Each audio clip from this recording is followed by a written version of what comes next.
মুসলমানের ঘরে ছেলে মেয়েরা, আব্বারা, তরুণেরা, আয়ামা নওজওয়ান যুবকেরা, পর্দার অন্তরালে মা বোনেরা, নবী প্রেমিকেরা, তাই আপনাদের জানিয়ে দেয়া আমলি জিন্দেগি, আমলি ময়দান যারা তৈরি করেছিল তাদের দেখে আপনাকে আমাকে শিক্ষা নিতে হয়। আমলি জিন্দেগি, আমলি ময়দান তৈরি করেছিল এই যুবকেরা। হিন্দুস্তানের বাদশাহ বলা হয়, আজমির শরীফের জমিনে শুয়ে আছে জিনার নাম গরিবে নওয়াজ, গরিবে নওয়াজ খাজা মঈনুদ্দিন চিশতি আজমিরি হুজুর। প্রেমিকেরা, হিন্দুস্তানের বাদশাহ বলা হয় গরিবে নওয়াজ খাজা মঈনুদ্দিন চিশতি আজমিরি হুজুর। আমলি জিন্দেগি, আমলি ময়দান তৈরি করেছিল। তিনি যখন ইন্তেকাল করে, দুনিয়া থেকে বিদায় নেয়, খাজা হুজুরের কপালের উপরে আল্লাহ তরফ থেকে একটা আরবি জবানে লেখা হয়েছিল, খাজা হাবিবুল্লাহকে মাতা গিবুল্লাহ। খাজা বাবা আল্লাহর বন্ধু, আল্লাহর দোস্ত, আল্লাহর মহাব্বতে দুনিয়া থেকে বিদায় নিয়েছে। আরো জোরে বলুন সুবহানাল্লাহ।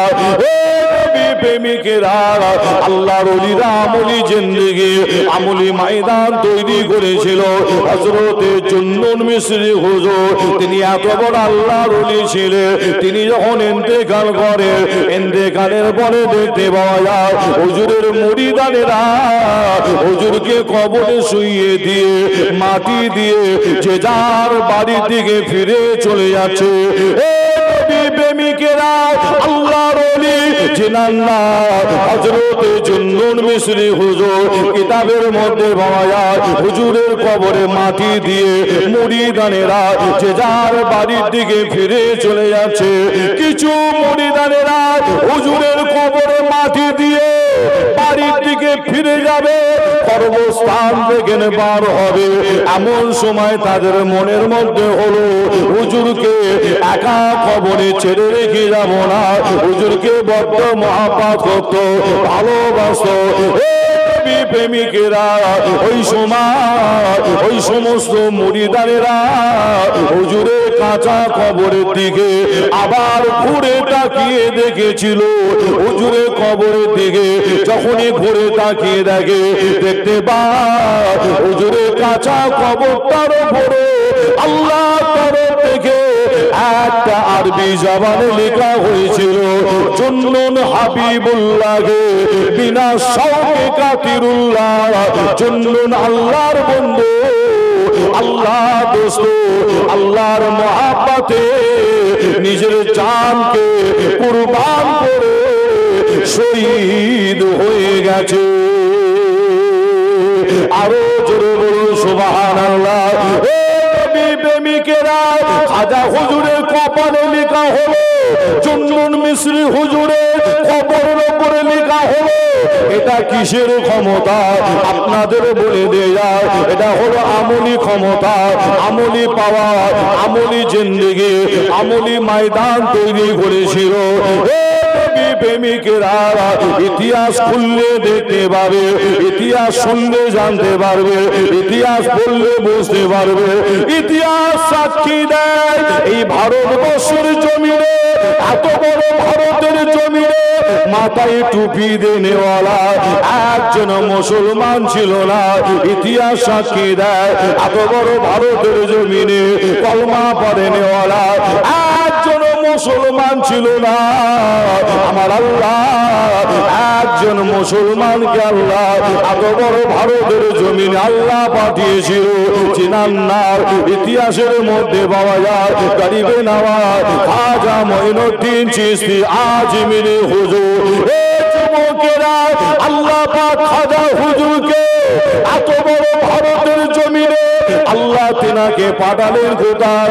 রাজস্থান আজমির শরীফ মরুভূমি এলাকায়। খাজা হুজুরের সময় রাজস্থান আজমির শরীফে গিয়ে দেখলে রাজস্থানের মানুষ, আজমির শরীফের মানুষ গুনার কাজে লিপ্ত, অন্যায় কাজে লিপ্ত, গরিবের অত্যাচার, গরিবের উপরে জুলুম, মহিলাদের উপরে অত্যাচার।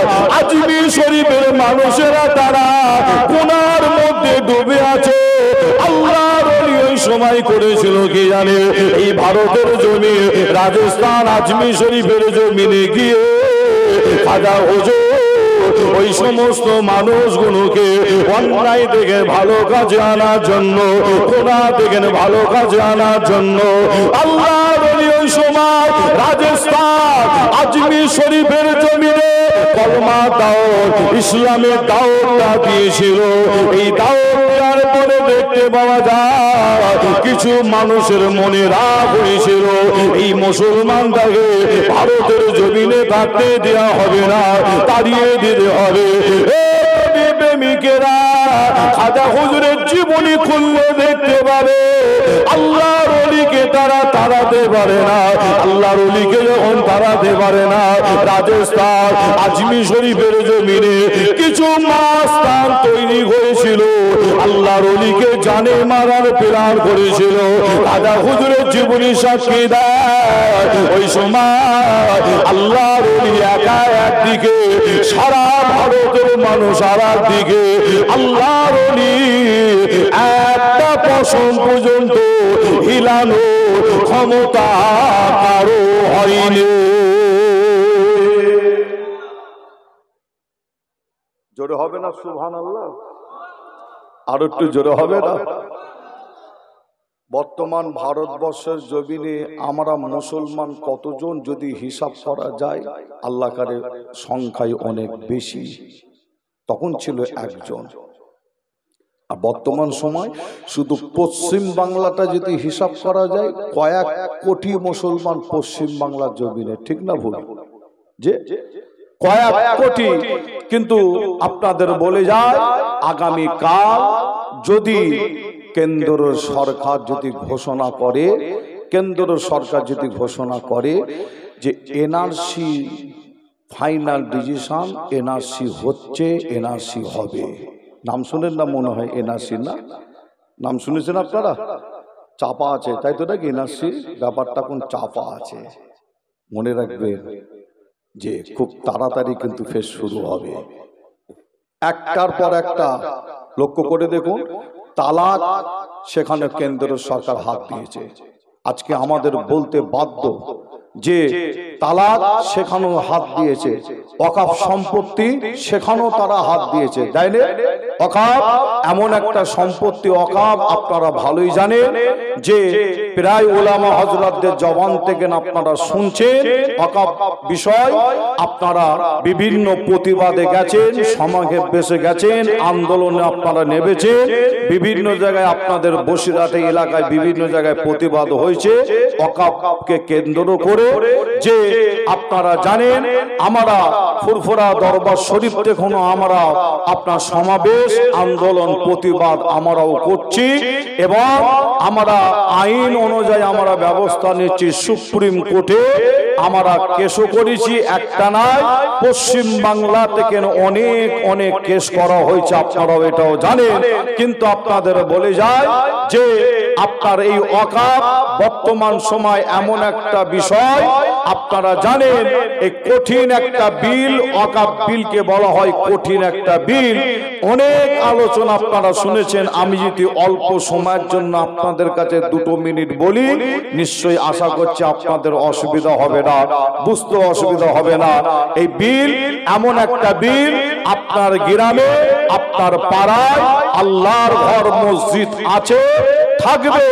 আপনার গ্রামে, আপনার পাড়ায় যে মাদ্রাসা আছে, এই মাদ্রাসা থাকবে, আছে এবং থাকবে। আপনার গ্রামে পাড়ায় যে কর্মস্থান আছে, অবশ্যই আছে এবং থাকবে। মনে রাখবেন আপনার গ্রামের মসজিদ কিন্তু ভাঙা হবে যে না, আপনার গ্রামের মাদ্রাসা ভেঙে দেওয়া হবে যে না। যে আমি এই কথাটা বললাম এই কারণে, এটা হচ্ছে পশ্চিম বাংলা, তাই তো নাকি? কিন্তু এই ওয়াকফ বিল পাস করার পরে পশ্চিম বাংলার বাইরে অনেক রাজ্য আছে, বিভিন্ন রাজ্যই মসজিদ ভাঙা কাজ শুরু করেছে। কি মোবাইলে দেখেন না আপনারা? দেখেছেন তো নাকি? আবার মাদ্রাসা ভেঙে দিচ্ছে, কর্মস্থান ভেঙে দিচ্ছে ওয়াকফ বিল পাস হওয়ার পরে। কিন্তু পশ্চিম বাংলা এমন একটা জায়গা, আপনারাও জানেন আমিও জানি, আল্লাহ করে এখানে মসজিদ মাদ্রাসা কর্মস্থান ভাঙা এত সহজ ব্যাপার নাই, তাই তো নাকি? কিন্তু আপনাদের বলে যায়, আমরা ভাবছি আমার গ্রামে পাড়ার মসজিদ মাদ্রাসা খানকা কে ভাঙবে, এত সাহস কারো হয়, তাই তো নাকি? যা হচ্ছে হোক, ওয়াকফ বিল যা হচ্ছে হোক, অনেক মুসলমানের মনের মধ্যে এরকম একটা বিষয় ঢুকেছে। তবে আমি বলে যাই, মসজিদ মাদ্রাসা খানকা ভাঙবে না, ঠিক আপনি যেটা ভাবছেন ঠিক আছে, কিন্তু আপনাদের বলে যাই এই বিলটা এমন একটা কঠিন বিল, আপনার গ্রামে মসজিদ থাকবে, মাদ্রাসা থাকবে, খানকা থাকবে, কর্মস্থান থাকবে। আমি আসিম বিল্লাহ ফুরফুরা দরবার শরীফে, আমাদের ফুরফুরা দরবার শরীফে মসজিদ থাকবে, মাদ্রাসা থাকবে, খানকা থাকবে, সব থাকবে, কিন্তু থাকবে সব, পরিচালনা করবে তারা। কি কথা বুঝে যাচ্ছে? পরিচালনা করবে তারা। মসজিদ আপনার গ্রামে, কিন্তু পরিচালনা করবে অন্যজন। আপনার গ্রামে মাদ্রাসা, পরিচালনা করবে অন্যজন। আপনার গ্রামে কর্মস্থান আছে, পরিচালনা করবে অন্যজন। আপনার গ্রামে ঈদগাহ আছে, পরিচালনা করবে অন্যজন। যে আপনাদের বলে যায় যে আপনার এলাকায় বোঝানোর জন্য একটু বলি, আপনার এলাকায় যখন কোনো মুসলমান মারা যায়, মুসলমান মারা যাওয়ার পরে আপনারা করেন কি? আপনারা করেন ওই ব্যক্তিটাকে গোসল দেওয়ার ব্যবস্থা করে, কাফন পরানোর ব্যবস্থা করে। আবার কিছু ব্যক্তি মাইকে, মসজিদের মাইকে হাঁকে, অমুক ব্যক্তি মারা গেছে, তিনার জানাজার নামাজ, জোহরের নামাজের পর মাইকা হাঁকা হয়। কি হাঁকা হয় না? আবার দেখবেন কিছু ব্যক্তি আবার হাতে কোদাল নিয়ে চলে যায়। কোথায় কোথায় যায়? কর্মস্থানে যায় না? এদিকে গোসল দেয়া চলছে, যিনি মারা গেছেন গোসল দেয়া চলছে, কাফন পরানো চলছে, মাইকা হাঁকা চলছে। আবার কিছু ব্যক্তি কোদাল হাতে নিয়ে কর্মস্থানে গেছে আপনার কবর খোঁড়ার জন্য। যে আপনাদের বলে যাই এই বিলটা একটা এত কঠিন বিল। এবারে মনে রাখবেন, আইন পাস যদি, এই আইন ওয়াকফ বিল পাস হয়েছে আর এর কাজ যদি শুরু হয়ে যায় পশ্চিম বাংলার জমিনে, তাহলে মনে রাখবেন আপনার এলাকায় যখন কোনো ব্যক্তি মারা যাবে, আপনি গোসল দেবেন, কেউ বাধা দেবে না, কাফন পরাবেন, কেউ বাধা দেবে না, যে আপনি খাটিয়ার ওপরে তুলবেন, কেউ বাধা দেবে না। যখনই কোদাল হাতে করে নিয়ে কর্মস্থানে গিয়ে কবর খুঁড়তে যাবেন, ওই জায়গায় তখন বাধা পড়বে, ওই জায়গায় বাধা পড়বে, তখন আর কবর কিন্তু আপনি ওইভাবে করতে পারবেন না। আপনাকে করতে হবে কি, আপনাদের আশেপাশে যে বিডিও অফিস আছে, সেই বিডিও অফিসে আপনাকে যেতে হবে, গিয়ে বলতে হবে, স্যার আমার আব্বা মারা গেছে, স্যার আপনাকে বলতে হবে, স্যার আমার মা মারা গেছে, আপনি অনুমতি দেন, পারমিশনটা দেন, কবর খোঁড়ার পারমিশন দেন। আমার এলাকায় যে গ্রামে কর্মস্থান আছে ওখানে কবর করব, পারমিশন দেন। আপনাকে পারমিশন নিতে হবে, বিনা পারমিশনে আপনি কবর খুঁড়তে পারবেন না। মনে রাখবেন, তারা করতে চাইছে কি, এই বিলটা পাস করিয়ে তারা, বিশেষ করে পশ্চিম বাংলার কথা বলছে, আমি অন্য রাজ্যের কথা বলছি না, সেখানে তো দেখছি ভাঙার কাজ শুরু হয়ে গেছে। পশ্চিম বাংলায় বিশেষ করে এই বিলটা পাস করিয়ে তারা পরিচালনা করতে চায়। তাই আমি আসিম বিল্লাহ বলি, আমরা মুসলমান, আমাদের সজাগ হতে হয়, এর বিরুদ্ধে আমাদের রুখে দাঁড়াতে হয়। কিন্তু আপনাদের জানায়, আল্লাহর মাদাদ, আল্লাহর সাহায্য ছাড়া মুসলমান রিহাই পাবে না, বাঁচতে পারবে না। আল্লাহর মাদাদ আর আল্লাহর সাহায্য অবশ্যই দরকার আছে। আন্দোলন, প্রতিবাদ, সমাবেশ আপনি করছেন, করে, আমি আসিম বিল্লাহ বলছি আপনি করেন, আমি পক্ষে আছি, বিরোধিতা করছি যে না। কিন্তু একটা কথা বলে যাই, একটা আন্দোলন আমি আসিম বিল্লাহ আমার এই বয়সে আমি দেখলাম না মুসলমান একটা আন্দোলন করে সাকসেসফুল হয়েছে। কি কথা বলছি বুঝতে পারছেন না? কলকাতায় তো অনেক ছুটে গেছেন, আপনি গেছেন, আমি গেছি, বা আরো অনেকে গেছেন। কলকাতায় গেছেন, বসিরহাটে গেছেন, বিভিন্ন সমাবেশ করেছেন, আন্দোলন করেছেন, প্রতিবাদ করেছেন। একটা আন্দোলন আমি আসিম বিল্লাহ আমারই বয়সে আমি দেখলাম না মুসলমান একটা আন্দোলন প্রতিবাদ করে সাকসেসফুল করে ফেলেছে। আমি আমার এই বয়সে আমি দেখতে পেলাম না। যে সব হচ্ছে কিন্তু সাকসেসফুল হচ্ছে না। তার কারণ হচ্ছে কি জানেন? তার মূল কারণ হলো এটাই, সাকসেসফুল না হওয়ার কারণ অনেক কারণ আছে। মূল কারণ হলো আমরা মুসলমান মূল জায়গা থেকে না আমরা অনেকে সরে গেছি। মূল জায়গাটা হলো কোথায়? ইতিহাস খোলেন, ইতিহাস পড়েন, ইতিহাস শুনলেও আপনারা বুঝতে পারবেন। মূল জায়গা সব সময় মুসলমান সাকসেসফুল হয়েছে, যে এর আগে সব সময় মুসলমান সাকসেসফুল হয়েছে। মূল জায়গাটা হলো আল্লাহর ঘর, মসজিদ। আমরা মুসলমান বর্তমান মসজিদ থেকে অনেকটা দূরে। খোদাকে আমরা সেজদা দিই না, নামাজ পড়ি না। আল্লাহ নামাজের মধ্যে সেজদার মধ্যে আল্লাহ এত মজা দিয়েছে, আল্লাহু আকবার। খোদাকে সেজদা দিয়ে খোদার কাছে দুটো হাত তুলে চোখের পানি ফেলে ফেলে খোদার কাছে চান। পীরের ঘরের বাচ্চা আসিম বিল্লাহ সিদ্দিকী বলছি, এই সেজদার ওসিলায় আল্লাহ আপনাকে আমাকে দুনিয়া এবং আখিরাতে কোনো জায়গায় কমতি দেবে না। জোরে বলো, আর একটু জোরে হবে না?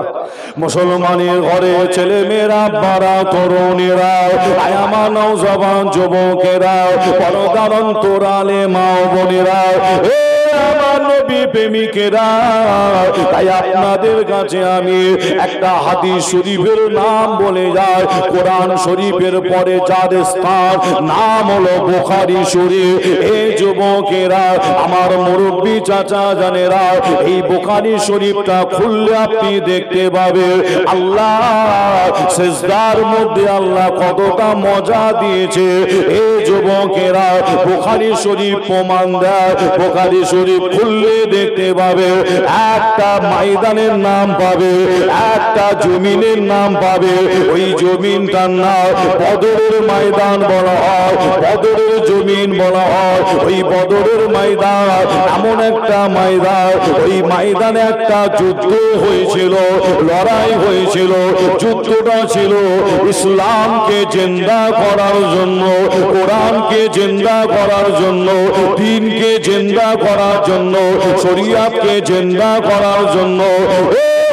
প্রেমিকেরা, মুসলমানের যত যুদ্ধ হয়েছিল, উহুদের যুদ্ধ, খন্দকের যুদ্ধ, তাবুকের যুদ্ধ, হুনাইনের যুদ্ধ, আরো অনেক অনেক যুদ্ধ হয়েছিল। আপনি মিসকা শরীফ খুললে পাবে, আবু দাউদ শরীফ খুললে পাবে, মুসলিম শরীফ খুললে পাবে। অনেক যুদ্ধ হয়েছিল ইসলামকে জিন্দা করার জন্য। কিন্তু মুসলমানের প্রথম যুদ্ধ, ওই যুদ্ধটার নাম বদরের যুদ্ধ, বদরের লড়াই। ওই যুদ্ধের ময়দানে ইসলামকে জিন্দা করার জন্য আমার আপনার নবী তিনি নিজে হাজির ছিল যুদ্ধের ময়দানে। আল্লাহ নবীর সাথে একটা নাই দুটো নয়, মাত্র 313টা মুসলমান আল্লাহ নবীর সাথে যুদ্ধের ময়দানে হাজির হয়েছিল। মাত্র 313টা মুসলমান ইসলামকে জিন্দা করার জন্য যুদ্ধের ময়দানে পৌঁছেছিল। প্রেমিকেরা, ওই যুদ্ধের ময়দানে গিয়ে যাচ্ছে, ওই যুদ্ধের ময়দানে আমার আপনার নবী 313টা মুসলমান গিয়ে দেখে আর দিকে দাঁড়িয়ে আছে 1000 কাফের, 1000 কাফের দাঁড়িয়ে আছে। মুসলমানের থেকে সংখ্যায় তারা অনেক বেশি ছিল।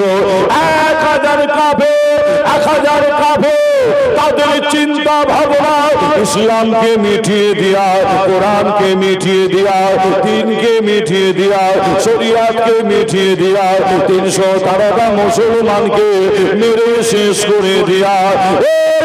প্রেমিকেরা, আমার মুরব্বী চাচা জানেরা, পর্দার অন্তরালে মা ও বোনেরা, হাদিস শরীফ সাক্ষী দেয় ওই বদরের ময়দানে 1000 কাফের মুসলমানের থেকে বেশি হওয়ার বড় 1000 কাফেরের মাথা দেখতে পাওয়া যায়। যুদ্ধ করার জন্য 1000 কাফেরের মাথায় যুদ্ধ করার হেলমেট 1000 কাফের তাদের শরীরের মধ্যে দেখতে পাওয়া যায়। যুদ্ধ করার জন্য লোহার তৈরি 1000 কাফের তাদের কাছে দেখতে পাওয়া যায়। একটা একটা করে সওয়ারি ঘোড়ার পিঠে ঘোড়ার পিঠে ঘোড়ার পিঠে 1000 কাফের তাদের কাছে সওয়ারি 1000 কাফের মুসলমানের থেকে বেশি হওয়ার বড় 1000 কাফেরের হাতে আছে কি জানেন? হাদিস শরীফ বলছে সেই জামানার উন্নত মানের অস্ত্র 1000 কাফেরের হাতে উন্নত মানের তরোয়ার। এই যুবকেরা এই বদরের ময়দানে 313টা মুসলমান তাদের মাথায় যুদ্ধ করার জন্য হেলমেট ছিল না। 313টা মুসলমান তাদের শরীরে যুদ্ধ করার জন্য লোহার ড্রেস ছিল না। 313টা মুসলমান তাদের কাছে সওয়ারি ছিল না, ঘোড়া ছিল না। 313টা মুসলমান তাদের হাতে উন্নত মানের অস্ত্র ছিল না। নবী প্রেমিকেরা 313টা মুসলমানের হাতে ছিল খাজুর গাছের ডাল। বুখারী শরীফ সাক্ষী দেয় ওই খাজুর গাছের ডাল নিয়ে আল্লাহ নবীর সাথে যুদ্ধের ময়দানে দাঁড়িয়ে আছে ইসলামকে জিন্দা করার জন্য। প্রেমিকেরা ওই বদরের ময়দানে যুদ্ধ শুরু করার আগে আমার আপনার নবীকে লক্ষ্য করে দেখা যায় আল্লাহ নবী বদরের ময়দানে বদরের জমিনে মরুভূমির উপরে বালুর উপরে আল্লাহ নবী সিজদায় পড়ে গিয়েছিল। যুবকেরা সিজদার মধ্যে আল্লাহ কতটা মজা দিয়েছে দেখে। 1000 কাফের একদিকে দাঁড়িয়ে আছে, 313টা মুসলমান আর একদিকে দাঁড়িয়ে আছে। যুদ্ধ শুরু হবে এরকম একটা সময় আমার আপনার নবী ওই যুদ্ধের ময়দানে আল্লাহ দরবারে সিজদায় পড়ে গিয়েছিল। সিজদায় পড়ে গিয়ে আমার আপনার নবী চোখের পানি ফেলে ফেলে ফেলে ফেলে ফেলে ফেলে কেঁদে কেঁদে আল্লাহকে বলে আল্লাহ আল্লাহ আজ যদি 313টা মুসলমান শেষ হয়ে যায় আল্লাহ আপনাকে আল্লাহ বলার মতো আমাকে নবী বলার মতো আর কাউকে খুঁজে পাওয়া যাবে না, আর কাউকে খুঁজে পাওয়া যাবে না। আল্লাহ আল্লাহ আপনি আমাদের উপরে হেফাজত করো, রহমত করো, হেফাজত করো, সাহায্য করো, রহমত করো। এই বলে আমার আপনার নবী সিজদায় পড়ে গিয়ে চোখের পানি ফেলে ফেলে কাঁদে। প্রেমিকেরা বুখারী শরীফ সাক্ষী দেয় এত কান্না কাঁদছে আল্লাহ রাসূল সিজদায় পড়ে। বুখারী শরীফ সাক্ষী দেয় ওই রকম কান্না আমার আপনার নবী খুব কম কেঁদেছিল। আল্লাহ নবীর চোখের পানিটা গড়াতে গড়াতে গড়াতে গড়াতে ওই বদরের জমিনের বালুটা ভিজে গিয়ে আল্লাহ নবীর কপালে লেগে গিয়েছিল। আমার আপনার নবীকে দেখে আল্লাহকে বলে আল্লাহ আজ যদি 313টা মুসলমান শেষ হয়ে যায় আল্লাহ আপনাকে আল্লাহ বলার মতো আমাকে নবী বলার মতো আর কাউকে খুঁজে পাওয়া যাবে না। আল্লাহ আপনি আমাদের উপরে সাহায্য করো, রহমত করো, হেফাজত করো। প্রেমিকেরা বুখারী শরীফ সাক্ষী দেয় আল্লাহ ওই সময় আমাদের নবীর সিজদা চোখের পানিকে আল্লাহ কবুল করে আল্লাহ বদরের জমিনে আল্লাহ মুসলমানকে সাহায্য করার জন্য আল্লাহ আসমান থেকে একটা নাই দুটো না 5000 ফেরেশতাকে আল্লাহ নাবিয়ে দিয়েছিল।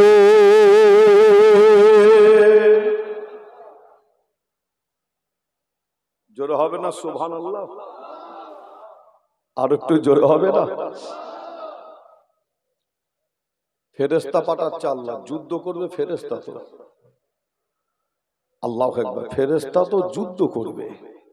মুসলমান মাত্র 313 জন, সংখ্যায় কম, কোনো অস্ত্র নেই, শুধুমাত্র খাজুর গাছের ডাল। প্রশ্ন থাকতে পারে আপনাদের, যুদ্ধের ময়দানে গেছে সাহাবা হুজুরা, খাজুর গাছের ডাল নিয়ে কেন গেলেন? থাকতে পারে না প্রশ্ন? অনেকে জানার ইচ্ছা হতে পারে। তবে বলে যাই, ইসলামের প্রথম যুদ্ধ, মুসলমানের প্রথম যুদ্ধ। যুদ্ধ করতে হয় কিভাবে সাহাবা হুজুরা জানতেন না। আমার আপনার নবী কাফেরদের অত্যাচারে আল্লাহ রসুল নিজের ঘর বাড়ি জন্মভূমি ফেলে রেখে আল্লাহ নবী কোথা থেকে কোন জায়গায় গিয়েছিলেন বলেন তো দেখি? মক্কা থেকে মদিনায়, তাই তো নাকি? একটু বোঝানোর জন্য বলছি, কথাটা টেনে আনলাম এই কারণে যাতে বুঝতে সুবিধা হয়। আল্লাহ নবী নিজের ঘর বাড়ি জন্মভূমি ফেলে রেখে অত্যাচার করেছিল কারা? কাফেররা। তাদের অত্যাচারে আল্লাহ রসুল সবকিছু ফেলে রেখে কোথায় গেলেন? মক্কা থেকে কোন জায়গায়? মদিনায়। কিন্তু এই মদিনা শরীফে আসার পরও মক্কা থেকে কাফেররা দল বল নিয়ে রওনা দিচ্ছে, মদিনাতে আসছে, মদিনার উপরে হামলা করবে, সাহাবা হুজুরদের উপরে হামলা করবে, আমার রসুলের উপরে হামলা করবে। যে আল্লাহ রসুলকে মক্কা থেকে তাড়ানোর পরও তাদের জানে শান্তি আসে রে। তারা অস্ত্র নিয়ে দলবল নিয়ে মক্কা থেকে মদিনাতে আসছে আল্লাহ রসুলকে মারবে। যে ওই সময় সাহাবা হুজুরা করবেন কি? নিজের জানকে বাঁচানোর জন্য, ডিফেন্স করার জন্য হাতের কাছে যা পেয়েছিল, খাজুর গাছের ডাল ছিল, খাজুর গাছের ডাল নিয়ে যুদ্ধের ময়দানে ছুটে গেছে ইসলামকে জেদ্দা করার জন্য। যে আপনাদের ছোট ভাই ছেলে হিসাবে আপনাদের জানায়, ওই বদরের জমিনে আমার আল্লাহ আমাদের নবীর সেজদা, চোখের পানিকে আল্লাহ কবুল করে আসমান থেকে একটা নাই দুটো নাই, বুখারী শরীফ সাক্ষী দিচ্ছে 5000 ফেরেশতাকে আল্লাহ আসমান থেকে পাঠাচ্ছে। আসমান থেকে বদরের জমিনে নামিয়ে দিয়েছিলেন। ফেরেশতাকে কেন পাঠিয়েছে? ফেরেশতারা মুসলমানদের হয়ে কাফেরদের বিরুদ্ধে যুদ্ধ করবে। একবার জোরে বলুন, সেই আল্লাহ আছে না নাই? আওয়াজ দেন আপনারা, সেই আল্লাহ আছে না নাই? আছে তো নাকি? আচ্ছা, আমার আল্লাহ যদি মনে করে এই পশ্চিম বাংলার জমিনে, আমি পশ্চিম বাংলার কথা বলছি, পশ্চিম বাংলার জমিনে যে অত্যাচার জুলুম তো কম হচ্ছে না? কম হচ্ছে কি? চতুর্দিকে অত্যাচার জুলুম হচ্ছে। আবার মোবাইলে দেখলাম কিছুদিন আগে একজন টোটো চালক, টোটো চালায় না, আপনাদের এখানে কি নাম দিয়েছে? ওইটাকে টোটোই বলে তো নাকি? এক এক জায়গায় এক এক রকম আবার নামও আছে। আবার হ্যাঁ, আমাদের ওখানে একটা ভ্যান চলে, তার নাম হচ্ছে ইঞ্জিল ভ্যান। আমরা দিচ্ছি নাম দিয়েছি ইঞ্জিল ভ্যান। আপনারা কি বলে? মালপত্র বই না, ইঞ্জিল ভ্যান। হ্যাঁ, তাহলে মিল আছে আপনাদের সাথে আমাদের ভালো, তাই তো নাকি? আল্লাহ কারে মিল আছে। কেউ বলে ইঞ্জিল ভ্যান, কেউ বলে মোটর ভ্যান, কেউ বলে পিক আপ ভ্যান, বলে না? আবার কিছু কিছু জায়গা আছে আবার সেখানে নাম দিয়েছে শয়তান ভ্যান। অনেক জায়গায় বলে, দেখবে বলে শয়তান ভ্যান। বাপ রে বাপ, ও এমন ব্রেক মারে, ওর আওয়াজও কঠিন কিন্তু, তাই তো নাকি? এই ধরেন এইখানে দাঁড়াবে, ব্রেক মারতে হয় ওকে আগে থেকে ব্রেক মারতে হয়, তাই তো নাকি? তাও আর এখানে দাঁড়াবে কিনা কোনো ভরসা নেই, আবার আওয়াজও হয় মারাত্মক। হ্যাঁ, গাড়ির পিছনে এসে মেরে দেবে নাকি, বুঝতে পারছেন না? কঠিন গাড়ি। আর সব একদম দেখবেন এখন সব বেশি মালপত্র গাড়ি করে বয় না, গাড়ি করে। যাই হোক, আপনাদের ছোট ভাই ছেলে হিসাবে আপনাদের কাছে যে কথা বলতে গিয়ে এদিকে চলে আসলাম, যে আপনাদের ছোট ভাই ছেলে হিসাবে এই কথাই বলতে চাই, বর্তমান পশ্চিম বাংলার পরিস্থিতি কিন্তু খুব একটা ভালো নাই। টোটো চালক মোবাইলে দেখলে আপনারা পাবে, আমি নিজে দেখছিলাম, একজন টোটো চালক মুসলমান হওয়ার কারণে তাকে জোর করে একটা শব্দ বলানোর চেষ্টা করা হচ্ছে। বর্তমান যে শব্দটা ট্রেনের মধ্যে বাসের মধ্যে বিভিন্ন জায়গায় প্রেসার দিয়ে মুসলমানকে বলানোর চেষ্টা করা হচ্ছে কি আপনারা বুঝতে পারছেন না যে প্রায় জায়গায় দেখবে মোবাইলে দেখছিলাম পশ্চিমবাংলায় কিছুদিন আগে টোটো চালক অর্থাৎ টোটো চালিয়ে খায় বেচারি গরিব মানুষ তাকে একটা লাঠি হাতে করে ধরে জোর করে আপনার লাঠি হাতে আছে তার মারতে যাচ্ছে বলছে বলতে হবে চিন্তা করে যে আপনাদের ছোট ভাই ছেলে হিসাবে আপনাদের বলে যায় শুধু পশ্চিম বাংলা নয় শুধু ভারতবর্ষ নয় সারা পৃথিবীর দিকে লক্ষ্য করে দেখেন মুসলিম কান্ট্রি মুসলিম দেশগুলোর দিকে লক্ষ্য করে দেখেন প্রত্যেক দেশ যত মুসলমান দেশ আছে কম বেশি প্রত্যেক দেশ যুদ্ধের সাথে জড়িত আছে সব যুদ্ধ চলছে এখন বর্তমান সব যুদ্ধ এর সাথে ওর সাথে ওর এইভাবে যুদ্ধের সাথে জড়িত কিছু দেশ মুসলিম কান্ট্রি মুসলিম দেশ আছে তারা যুদ্ধ এখনো করেনি যে তবে আপনাদের ছোট ভাই ছেলে হিসাবে এটাই বলতে চাই কঠিন পরিস্থিতি কঠিন টাইম আমার আল্লাহ যদি মনে করে এই বর্তমান সময় মুসলমানকে সাহায্য করার জন্য আল্লাহ আসমান থেকে যদি মনে করে পশ্চিম বাংলার জমিনে ফেরেশতা না পাবে সাহায্য করার জন্য আল্লাহ মনে করলে ফেরেশতা না পাঠাতে পারে কি পারে না পারে ফেরেশতা পাঠাতে পারে না কিন্তু আল্লাহ ফেরেশতা পাঠাচ্ছে না আল্লাহর সাহায্য কিন্তু হচ্ছে না লক্ষ্য করে দেখেন আল্লাহর সাহায্য আল্লাহর মাদাদ আমাদের উপরে হচ্ছে না তার কারণ অনেক কারণ নাম্বার ওয়ান কারণ সেই আপনাদের বলি নাম্বার ওয়ান কারণ হলো আপনার গ্রামের আমার গ্রামের আপনার পাড়ায় আমার পাড়ায় আল্লাহর ঘর মসজিদ আমরা সুন্দর করে আমরা মার্বেল লাগিয়েছি রং করেছি আলহামদুলিল্লাহ ভালো কাজ খারাপ নয় মসজিদ একতলা ছিল দুতলা হয়েছে মসজিদে এসি লাগানো হয়েছে আলহামদুলিল্লাহ ভালো কিন্তু মসজিদের ইমাম সাহেবের কাছ থেকে খবর নিলে পাওয়া যায় জোহরের নামাজ আসরের নামাজ মাগরিবের নামাজ ঈশান নামাজ ফজরের নামাজ মসজিদের একটা কাতার ভর্তি হয় না ঠিক না ভুল বললাম যে ঠিক না ভুল একটা কাতার ভর্তি হয় না মনে রাখবেন মসজিদের খোরাক হলো মুসল্লি আপনার গ্রামের পাড়ার মসজিদটা কিন্তু কাঁদে আল্লাহর ঘর মসজিদ কিন্তু কাঁদে মনে রাখবেন ফুরফুরা শরীফে আমার যে ফুরফুরা শরীফে আমাদের এলাকায় যে মসজিদ আল্লাহর ঘর আছে মনে রাখবেন মসজিদের আপনার খোরাক হলো মুসল্লি আর এই মসজিদ আল্লাহর ঘর কিন্তু কাঁদে আল্লাহর সাহায্য আল্লাহর মাদাদ পেতে গেলে আল্লাহকে রাজি আল্লাহকে খুশি করতে হয় আর আল্লাহকে রাজি খুশি করতে গেলে খোদাকে সেজদা দিতে হয় সেজদার মধ্যে আল্লাহ এত মজা দিয়েছে আল্লাহ দুনিয়া আখিরাতে কোনো জায়গায় কমতি দেবে না জোরে বলুন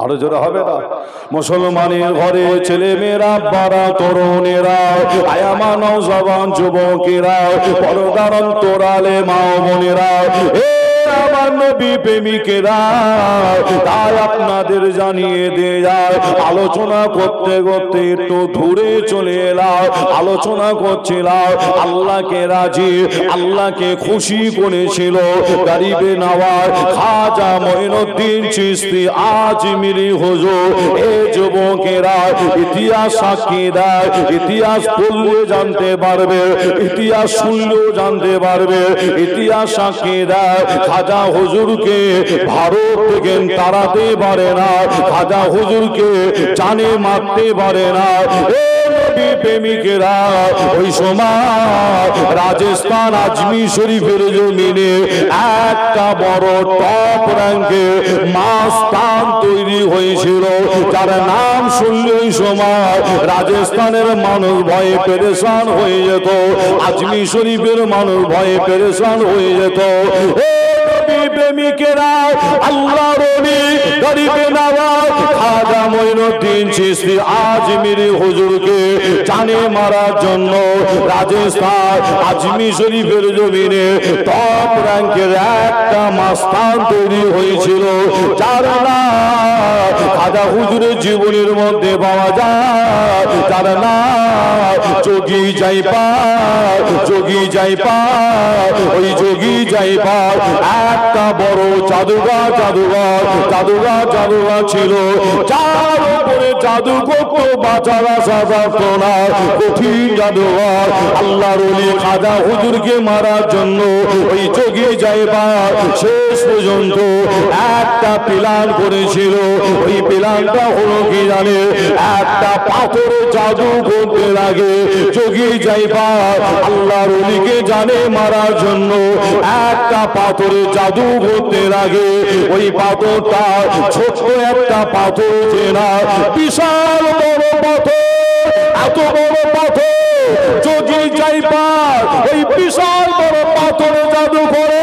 এত বড় পাথর এই গ্রামে যদি 400 থেকে 500 যুবক মিলে ওই পাথরটাকে যদি তুলে চাগানোর চেষ্টা করে, তুলে চাগাতে পারবে না।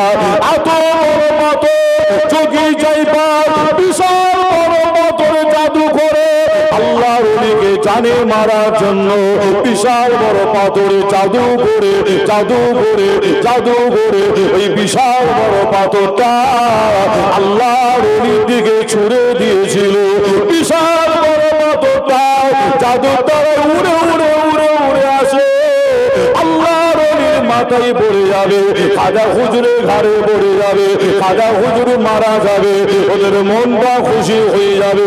এই না মনে করে বিশাল বড় পাথরে জাদু করে দেখো ওই পাথরটা আল্লাহর ওলির দিকে ছুড়ে দিয়েছিল।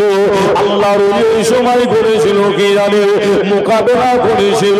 আল্লাহর ওলি মোকাবেলা করেছিল ভারতের জমি মাথায় টুপি দেনেওয়ালা, কলমা পড়নেওয়ালা একজনই মুসলমান মোকাবেলা করেছিল। খাজা হুজুর মোকাবেলা করার জন্য হাতে তরোয়ার, হাতে লাঠি, হাতে পিস্তল, হাতে অস্ত্র তুলে নিয়েছিল যে না আল্লাহর ওলি খাজা হুজুর মোকাবেলা করার জন্য। ওই সময় তিনি করেছিল কি জানে, একটা হাতকে ওই পাথরের দিকে আল্লাহর ওলি করে দিয়েছিল, একটা হাতকে ওই পাথরের দিকে করে দিয়ে আল্লাহর ওলি ওই সময় বলেছিল এ পাথর আল্লাহ যদি হুকুম হয় আমি মঈনুদ্দিন বলছি, আমার মাথার উপরে, আমার ঘাড়ের উপরে, আমার পিঠের উপরে সে বল আল্লাহ যদি হুকুম যদি না হয় তুই ওই জায়গা ওই অবস্থা রয়ে যা রয়ে যা রয়ে যা রয়ে যা। আল্লাহ ওলি খাজা হুজুরের কথা আল্লাহ দরবারে কবুল হয়ে গিয়ে ওই পাথরটা ওই সময় ওই জায়গা ওই অবস্থা রয়ে গিয়েছিল।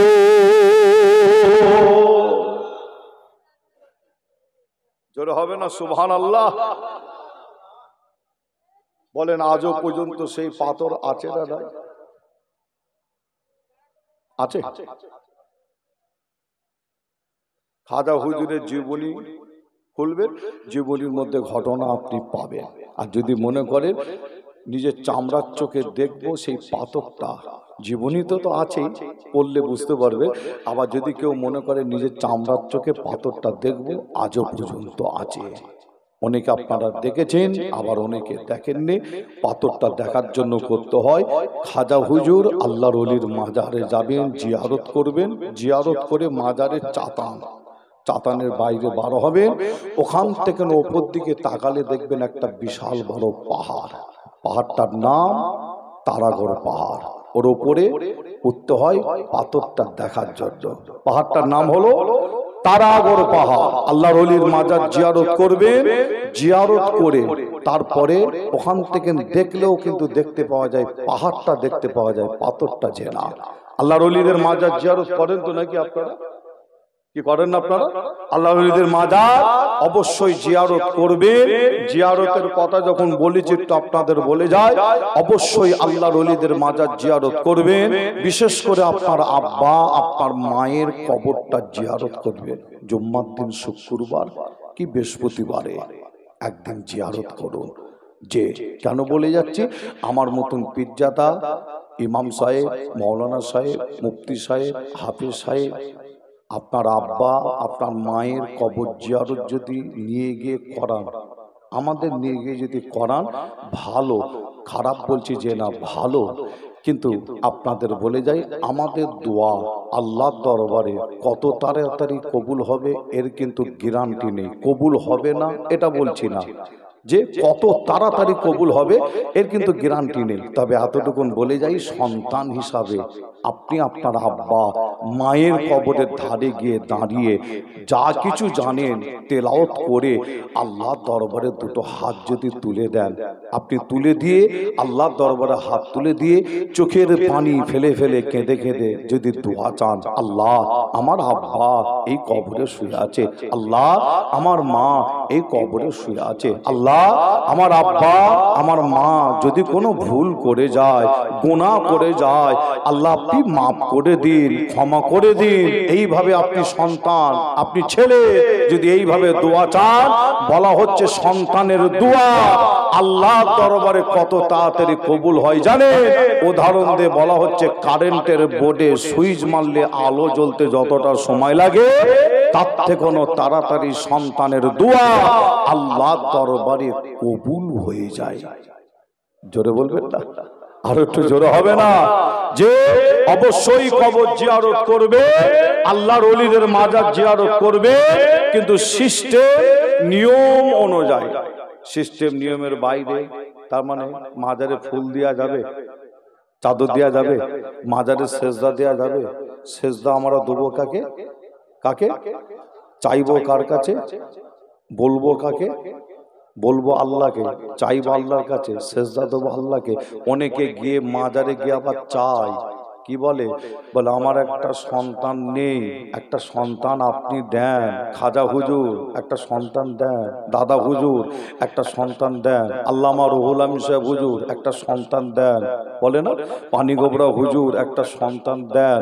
আল্লাহর ওলিদের মাজারে গিয়ে ওলিদের কাছ থেকে ডাইরেক্ট চাই। চাওয়া যাবে? চাইবেন কার কাছে? আল্লাহর কাছে। তবে আল্লাহর ওলিদের মাজারে যাবেন কেন? সিস্টেম নিয়ম অনুযায়ী বাইরে যদি চলে যান গুনাহ হবে আপনার জন্য। মাজার জিয়ারত, কবর জিয়ারত শিরক হবে, বেদাত হবে, গুনাহ হবে। আর সিস্টেম নিয়ম অনুযায়ী আপনি অবশ্যই করতে পারেন। কিন্তু প্রশ্ন হচ্ছে, আল্লাহর ওলিদের মাজারে আমরা যাব কেন? তাই তো নাকি? আপনাদের একটু বলে যাই, আল্লাহর ওলিদের মাজারে আমরা এই কারণে যাই জিয়ারত করতে, বা আপনারা যাবেন এই কারণে। কি কারণে? ধরেন বোঝানোর জন্য বলছি, আপনারা এখান থেকে ফুরফুরা শরীফে গেছেন দাদা হুজুরের মাজার জিয়ারত করতে। দাদা হুজুরের মাজারে গিয়ে আপনি ঢুকলেন, ভেতরে গিয়ে দাঁড়ালেন। দাঁড়িয়ে আপনি সর্বপ্রথম করবেন কি? আপনি সর্বপ্রথম যা কিছু জানেন তেলাওয়াত করবেন, তাই তো নাকি? সূরা ফাতিহা শরীফ, সূরা ইখলাস শরীফ, দরুদ শরীফ যা জানেন আপনি তেলাওয়াত করবেন। আল্লাহর ওলির মাজারে দাঁড়িয়ে তেলাওয়াত করে আপনি করবেন কি? আল্লাহর দরবারে দুটো হাত তুলবেন। আল্লাহর দরবারে দুটো হাত তুলে দোয়া চাইবেন। আপনি কি দোয়া চাইবেন? আপনার মন থেকে আপনি দোয়া চাইবেন, আল্লাহ দরবারে দোয়া চাইবে।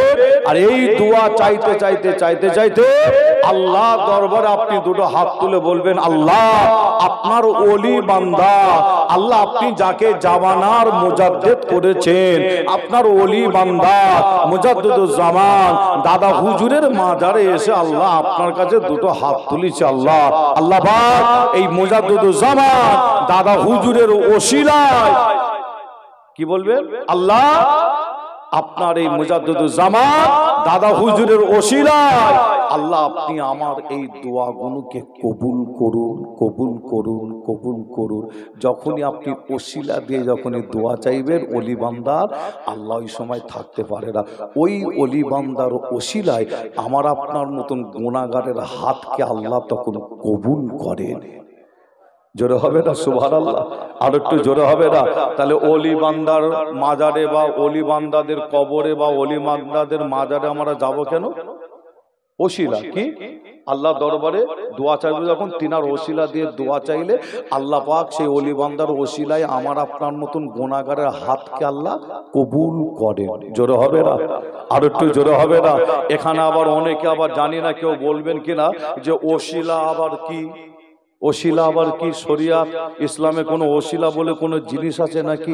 এরকম প্রশ্ন যদি ওঠে তাহলে আমাকে বলতে হয় আলোচনার দিক কিন্তু আমার আলাদা। আমি আলোচনা করতে করতে এই দিকে চলে এসেছি। তবে যখন বলেছি বলে যাই, অনেকে বলবে আবার ওসিলা কি? ওসিলা অনেকে মানে না। তবে আপনাদের বলে যায় যে ওসিলা বলতে আপনাদের বলে যায় কোন ওসিলা? আমাদের আদি পিতা, মুসলমানের আদি পিতা নাম হলো হজরতে আদম আলাইহিস সালাম। আচ্ছা, আদি পিতা হজরতে আদম আলাইহিস সালাম আল্লাহর দরবারে কত বছর কেঁদেছিলেন? আদি পিতা হযরত আদম আলাইহিস সালাম, আমাদের আদি পিতা হযরত আদম আলাইহিস সালাম আল্লাহর দরবারে কত বছর কেঁদেছিলেন? কোচে এদিকে বসো, আমার হাওয়া না লাগলে সমস্যা হয়ে যাবে। আবার কত বছর কেঁদেছিলেন বলুন বলুন? কোন কিতাবে 300, আর কোন কিতাবে 350, কোন কিতাবে 300, আবার কোন কিতাবে 350 বছর। যে আদম নবী আমাদের আদি পিতা হযরত আদম আলাইহিস সালাম আল্লাহর দরবারে কাঁদলেন, কাঁদার পরে যে আল্লাহর দরবারে আদম নবীর দোয়াকে কবুল করলেন, আল্লাহর দরবারে কবুল হলো কখন? যখন আমাদের আদি পিতা হযরত আদম আলাইহিস সালাম 300 থেকে 350 বছর কাঁদার পরে আল্লাহকে বলছে, আল্লাহ একটা নামের ওসিলা দিচ্ছে, দেখেন আল্লাহকে বলছে, আল্লাহ আপনার হাবিবের অর্থাৎ আমাদের নবীর নামের ওসিলা দিয়ে বলছে, আল্লাহ আপনার হাবিবের এই নামের ওসিলা আল্লাহ আপনি আমার দোয়াকে কবুল করেন। আল্লাহ এই সময় থাকতে পারে না, কেন? আমাদের নবীর নামের ওসিলা আমার আল্লাহ আমাদের আদি পিতা হযরতে আদম আলাইহিস সালামের দোয়াকে আল্লাহ কবুল করেছিলেন। জোরে হবে না? আর একটু জোরে হবে না? যে অবশ্যই ওসিলা দেয়া যায়, আল্লাহর ওলিদের ওসিলা আপনি দিতে পারেন, আল্লাহর ওলিদের মাজারে যেতে পারেন, জিয়ারত করতে পারেন, কিন্তু খেয়াল রাখতে হবে কোন রকম গুনার কাজ, কোন রকম শিরক বেদাতের কাজ না হয়ে যায়। যে আল্লাহর ওলিদের মাজার জিয়ারত অবশ্যই করতে পারেন, কবর জিয়ারতের একটা নাই, আল্লাহ কারে অনেক দলিল আছে। আমাদের আম্মা জান হযরতে আয়েশা হুজুর তিনি কিতাবের মধ্যে জানান, কে আম্মা জান হযরত আয়েশা হুজুর বলছে, আল্লাহর রাসূল আর আমি একই বিছানার উপরে ঘুমাচ্ছি। হাদিস শরীফের মধ্যে পাওয়া যাচ্ছে, আম্মা জান হযরত আয়েশা হুজুর বলছেন, আমি আর আল্লাহর রাসূল একই বিছানার উপরে ঘুমাচ্ছি। আমি আয়েশা, আমার ঘুমটা ভেঙে যায় গভীর রাত্রে। আমি আয়েশা ঘুম থেকে উঠে দেখছি আল্লাহর রাসূল বিছানার উপরে নাই। আমি আয়েশা ওই সময় আল্লাহর রাসূলকে খুঁজতে বার হলাম। অন্যান্য আম্মা জানদের ঘরের কাছে গিয়ে দেখছি আল্লাহর রাসূলকে খুঁজে পাওয়া যাচ্ছে না। আম্মা জান হযরত আয়েশা হুজুর বলছেন, ওই সময় আমি আয়েশা আল্লাহ রসুলকে খুঁজতে খুঁজতে মদিনার একটা কবরস্থান, যার নাম হাদিস শরীফের মধ্যে পাওয়া যায় জান্নাতুল বাকি কবরস্থান। কি নাম? জান্নাতুল বাকি। আবার ইমাম মালিক হযরত ইমাম মালিক হুজুর কিতাবের মধ্যে লিখছেন, ওই জান্নাতুল বাকি কবরস্থানের ভেতরে একটা নাই দুটো নাই 10,000 সাহাবা হুজুরের কবর মুবারক রয়েছে। জোরে বলবেন না? আরো জোরে হবে না? 10,000 সাহাবা হুজুর মানে কবরস্থানটা কি ছোট না বড়? অনেক বড় না? অনেক বড়, বিশাল বড় এরিয়া। শুধু 10,000 সাহাবা নয়, আমার নবীর বংশধর শুয়ে আছে। আর মদিনা শরীফে অনেক মানুষ গিয়ে ফরজ হজ করতে গিয়ে, উমরা করতে গিয়ে ইন্তেকাল হয় না, আল্লাহটাকে সারা দেয়, তাদেরও দেওয়া হয় কবর ওখানে। আমি নিজে আসিম বিল্লাহ সিদ্দিকী খাটিয়া কাঁধে করে ধরে মদিনার মসজিদুন নববীতে নামাজ, জোহরের নামাজ, আসরের নামাজ, মাগরিবের নামাজ, ঈশার নামাজ, ফজর, এই প্রত্যেক ওয়াক্তের নামাজে না 10টা 12টা 15টা 20টা করে জানাজার নামাজ হতো। কজন? 10 জনে জানাজা, 15 জনে জানাজা, 20 জনে জানাজা, এইভাবে জানাজার নামাজ। যে আর নামাজের পরে আপনার দুটো টাইম সাধারণ মানুষকে জান্নাতুল বাকির ভেতরে ঢুকতে দেয়। একটা হচ্ছে ফজরের নামাজের পর, আর আরেকটা হচ্ছে জোহরের নামাজের পর জিয়ারত করার জন্য। তবে আমি আসিম বিল্লাহ ফজরের নামাজের পর জিয়ারত করতে যেতাম, জোহরের সময় আমি যেতাম না। কেন যেতাম না? একটা কারণ, বিয়াদবি হয়ে যাবে বলে আমি যেতাম না। কেন জানেন? বিয়াদবিটা হবে কিভাবে? যে জোহরের নামাজের সময় এত গরমের সময় এত গরম, আপনি 1 মিনিট খালি পায়ে দাঁড়িয়ে থাকতে পারবেন না। 1টা মিনিট দাঁড়াতে পারবেন না, আপনার পা পুড়ে যাবে, একদম চামড়া পুড়ে যাবে, এত গরম ওখানে। যে এত গরম, 1 মিনিট আপনি খালি পায়ে দাঁড়াতে পারবেন না। যে আর ওই জান্নাতুল বাকি আপনার যারা কবরস্থান জিয়ারত করতে যাচ্ছে জোহরের নামাজের পরে, সব জুতো পায়ে দিয়ে ভেতরে ঢুকছে। আমি আসিম বিল্লাহ মনে করি এটা একটা বিয়াদবি। সাহাবা হুজুর শুয়ে আছে, ঠিক না ভুল? যে অত একটা বড় কবরস্থান, আমার নবীর বংশধর শুয়ে আছে, ইমামরা শুয়ে আছে। যে তাই ফজরের নামাজের পর আবহাওয়া আবহাওয়াটা একটু ঠান্ডা হতো, তখন ফজরের নামাজ পড়ে খাটিয়া কাঁধে করে নিয়ে আমি আসিমবিল্লাহ ভেতরে একবার নয় অনেকবার ঢুকেছি। ভেতরে ঢুকে ওখানে কবরের লাশ নামানো হয়েছে, আমি আবার ইট তুলে দিয়েছি, মাটিও দিয়েছি, আল্লাহ কারে সব কাজ আল্লাহ কারে করেছি।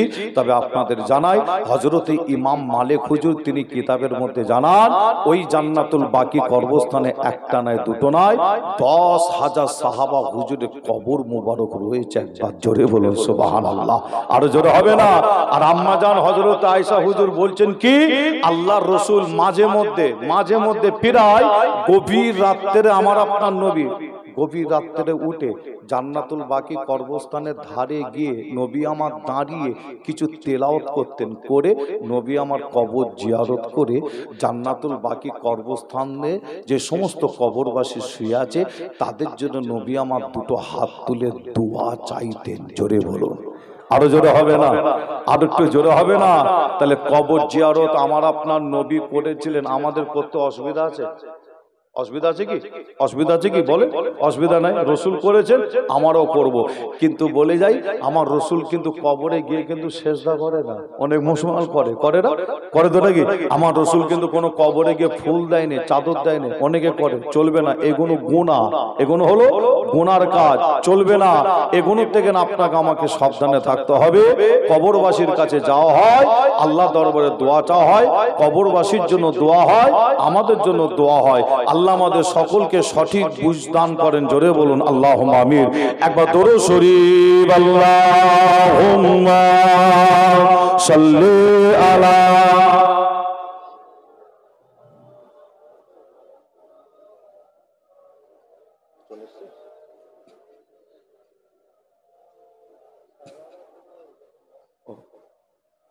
ভাইজান মাশাআল্লাহ, খুশির খবর, আমি বিদায় নেব, আপনারা উঠে চলে যাবেন না।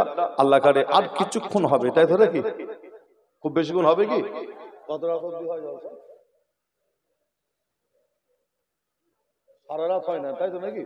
আমি তো বুঝতে পারলাম না, আলোচনা করতে করতে আমার সময় কি সময় পারও হয়ে গেছে, আমি তো বুঝতে পারলাম না। যাক, সময়টা অনেকটাই হয়ে গেছে আল্লাহ করে, যে আপনার আলোচনা করতে করতে তাও আলোচনা কমপ্লিট আপনাদের কাছে করতে পারলাম না। আল্লাহ পাক যদি পরে কোনো সময় আনান, ইনশাআল্লাহ আলোচনা হবে।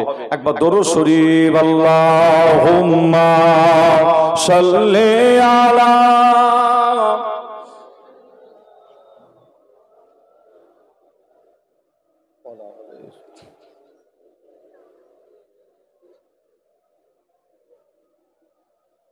গোলাপ লীলাম, গাঁদা লীলাম, লীলাম রজনীগন্ধা, মনের শোকে মালা গেঁথেছে হাজার ফুলের মালা, মনের শোকে মালা গেঁথেছে হাজার ফুলের মালা। একবার দেখা দাও যদি ও কামলিওয়ালা, একবার দেখা দাও যদি স্বপ্নে রাতের বেলা, হাসি মুখে পরাব তোমায় হাজার ফুলের মালা, সুযোগ পেলে পরাব তোমায় হাজার ফুলের মালা। বলো বলো ইয়া রাসূলুল্লাহ, ইয়া হাবিবাল্লাহ। সকলে আমার সাথে রসুলের মহব্বত ভালোবাসা বুকে নিয়ে সকলে আমার সাথে বলেন, বলো বলো ইয়া রাসূলুল্লাহ, ইয়া হাবিবাল্লাহ। বলো বলো ইয়া।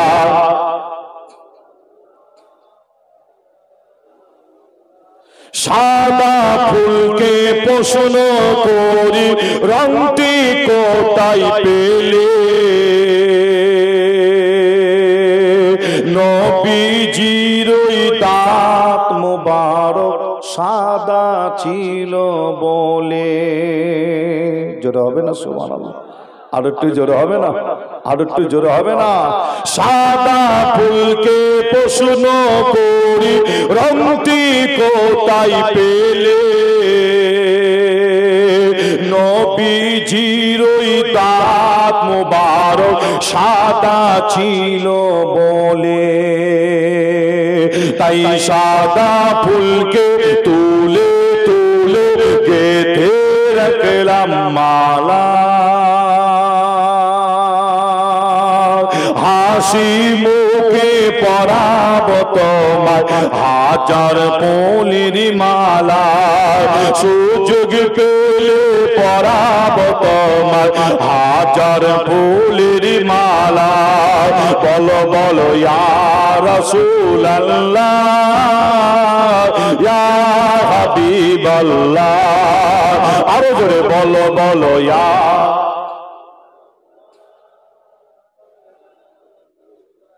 লাল ফুলকে প্রশ্ন করি রংটি কোথায় পেলে?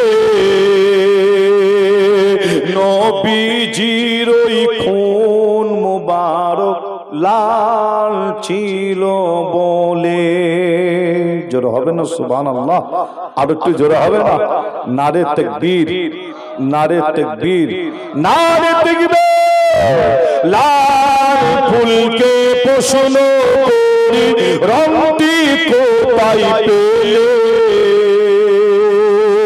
নবীজির ওই খুন মুবারক লাল ছিল বলে, তাই লাল ফুলকে তুলে তুলে তুলে তুলে গেঁথে রাখলাম মালা। হাসি মুখে পরাব তোমায় হাজার ফুলের মালা, সুযোগ পেলে পরাব তোমায় হাজার ফুলের মালা। আল্লাহুম্মা সাল্লি আলা।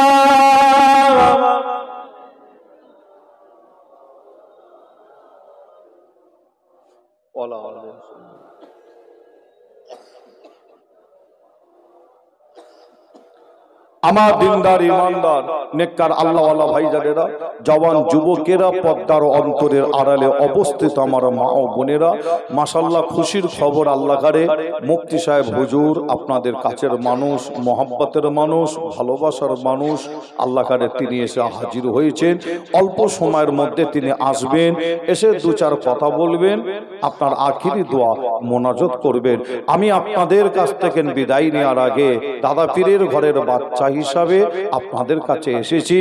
আপনাদের কাছ থেকে বিদায় নেওয়ার আগে ছোট ভাই, ছোট ছেলে হিসাবে আপনাদের কাছে জানতে চাই, আজকের এই মাহফিলটা হওয়াতে আপনারা খুশি না বেজার? সকলে বলে খুশি। আপনারা যদি জানতে চাই কতটা খুশি, আমি জানি আপনারা উত্তর দিয়ে বলবেন আমরা অনেক খুশি। কিন্তু আপনাদের যারাই মাহফিলটা হওয়াতে আমরা এখানে যারা এসে বসেছি, আমরা যতটা খুশি, আমাদের থেকেও কিন্তু আজকে অনেক অনেক অনেক আরো অনেক বেশি খুশি কারা?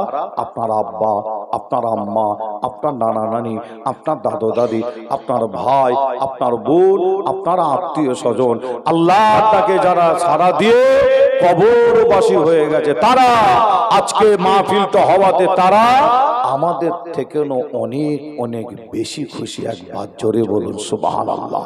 আরো জোরে হবে না? কবরবাসীরা কবরে শুয়ে আছে, আমাদের মুখের দিকে তাকিয়ে, সোনার মানিকদের মুখের দিকে তাকিয়ে একটা আশা। কি আশা? সোনার মানিকদের জন্য কারবার, ব্যবসা বাণিজ্য, চাষ আবাদ, দোকান সব ফেলে রেখে এলাম, আমার সোনার মানিক আমার কবরে এসে কখন 1 লাখ টাকা দিয়ে যাবে, কবরে এসে কখন 2 লাখ টাকা দিয়ে যাবে, এই আশা যে না কি আশা? আমাদের মুখের দিকে তাকিয়ে আছে কবরবাসীরা একটা আশা করে, আমার সোনার মানিকেরা আমাদের রুহে কখন একটু স্বভাব পাঠায়, এই আশা। আজকে আখিরি দোয়া মোনাজাত মুফতি সাহেব হুজুর করবেন, তখন কবরবাসীর জন্য দোয়া হবে, আমরা যারা হায়াত আছে আমাদের জন্য দোয়া হবে। তাই আমি আপনাদের কাছ থেকে বিদায় নেওয়ার আগে ছোট ভাই, ছোট ছেলে হিসাবে আপনাদের কাছে একটু বলে যায়, আপনারা আল্লাহ করে দান, আল্লাহ করে আপনারা অনেক করেন, আল্লাহ করে যে বিভিন্ন নিয়ত নিয়ে কারবার, ব্যবসা বাণিজ্য, চাষ আবাদ, দোকানের দিকে খেয়াল করে বিভিন্ন নিয়ত থাকে, কিন্তু আপনাদের বলে যায় আমি আপনাদের কাছে যে এই মাদ্রাসা নবীর ঘর মাদ্রাসার জন্য 10টা মিনিট একটু আপনাদের কাছে খেদমত করে দিয়ে যেতে চাই, যে আপনার আব্বা, আপনার মা, নানা নানি, দাদু দাদি, তাদের রুহের মাগফিরাতের জন্য মিসকাত শরীফের মধ্যে পাওয়া যায়, যে ব্যক্তি মারা যায় হাদিস শরীফের মধ্যে পাওয়া যায়, আল্লাহ ওই ব্যক্তির 3টে আমলনামাকে কবরে কিয়ামত পর্যন্ত আল্লাহ চালু রাখেন। জোরে বলুন সুবহানাল্লাহ, আর জোরে হবে না? 3টা আমলনামা চালু থাকে, একটা হলো সদকায়ে জারিয়া অর্থাৎ দান খায়রাতের সওয়াব, কবরবাসীরা কবরে শুয়ে শুয়ে পাই। জোরে বলুন সুবহানাল্লাহ। এখানে এমন কোন ভাই, এমন কোন চাচা আছেন আপনাদের মধ্যে, আমার রজব আলী ভাই তিনি কিছু সময় খেদমত করার জন্য আগাচ্ছিলেন, তাদের কি খেদমত মানে একটু কালেকশন, মাদ্রাসার খেদমতের জন্য তিনি আগাচ্ছিলেন, আমি চলে আসলাম, তিনি খেদমত করতে পারলেন না, চলে গেলেন। তবে লগতে আপনারা কিছু দিয়েছেন তিনার হাতে, আমি আপনাদের কাছে একটু ওয়াদা করাতে চাই, এখানে এমন কোন নবী প্রেমিক, রসুল প্রেমিক আছেন আপনার আব্বা আম্মা, তাদের রুহের মাগফিরাতের জন্য কারবার ব্যবসার দিকে খেয়াল করে একজন ভাই আছেন 2000 টাকার নাম লিখাবেন, একজন আছেন একটু হাত তুলে দেখান, 2000 টাকা। এমন কোন ভাই, এমন কোন চাচা আছেন, একবার হাত তুলে দেখান, দোয়া চাইবো পীরের ঘরের বাচ্চা হিসাবে, আল্লাহ আপনার এই হাতকে কবুল করবে ইনশাআল্লাহ, আল্লাহ এই দানকে কবুল করবে, আল্লাহ আপনাকে দেওয়ার তৌফিক দেবে ইনশাআল্লাহ। আছেন এত কোন ভাই, এত কোন চাচা, আল্লাহ করে আপনারা এসে বসেছেন, আল্লাহ করে আছেন এমন একজন নবী প্রেমিক, রসুল প্রেমিক, আপনার কারবার, ব্যবসা বাণিজ্য, চাষ আবাদের দিকে খেয়াল করে, ব্যবসা বাণিজ্যের দিকে খেয়াল করে, আপনার আব্বা মা, নানা নানি, দাদু দাদি, তাদের মাগফিরাতের জন্য আছেন এমন কোন ভাই চাচা আছেন, একজন একটু হাত তুলে দেখান, 2000।